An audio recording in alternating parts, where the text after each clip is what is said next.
Eh bien bonjour, j'espère que ça va, moi ça commence à peu près à aller mieux. Et du coup je reprends les vidéos, ça m'a manqué. Donc du coup aujourd'hui je vais vous raconter des expériences avec des fantômes que j'ai vécues chez moi ou chez un ex, pour une.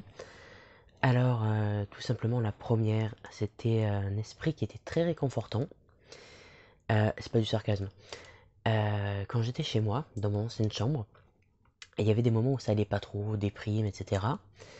Et souvent le soir, il y avait cette présence qui venait, qui s'asseyait à côté de moi et qui me mettait la main sur l'épaule et qui, ben, je sais pas, ça me faisait du bien, ça me réconfortait. Je sentais une grande force, une chaleur et tout, et après du coup, bon, ça effaçait pas mes problèmes, hein, ça résout pas les problèmes, mais je me sentais beaucoup mieux après chaque visite de cette présence, enfin de cet esprit. Et du coup, au bout d'un moment, ben, n'ayant plus vraiment, pas que j'avais besoin de lui, mais n'ayant plus vraiment comment dire, le besoin d'être réconforté tout le temps par cette, cet esprit, je lui ai tout simplement permis de passer à autre chose, passer dans l'au-delà, faire autre chose, quoi. Voilà pour ma première histoire. La seconde, elle est un petit peu plus creepy, plus chelou. Pendant une période, toujours dans le même appartement, il y avait une odeur d'eau.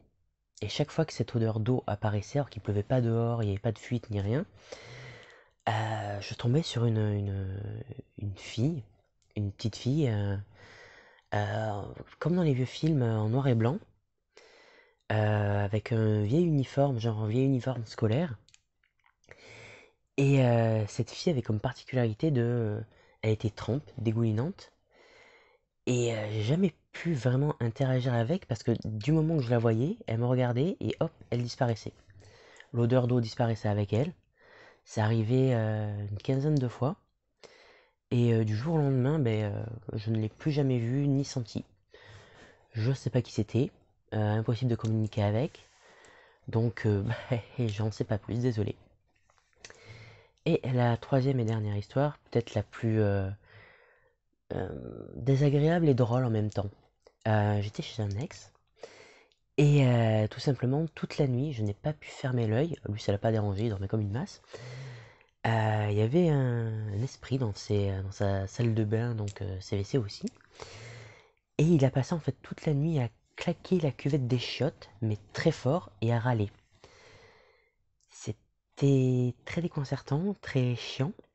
Alors, je n'aime pas trop déjà me confronter aux esprits. Et je ne suis pas allé, c'est pas que ça me fasse peur, mais je ne suis pas allé du coup à sa rencontre.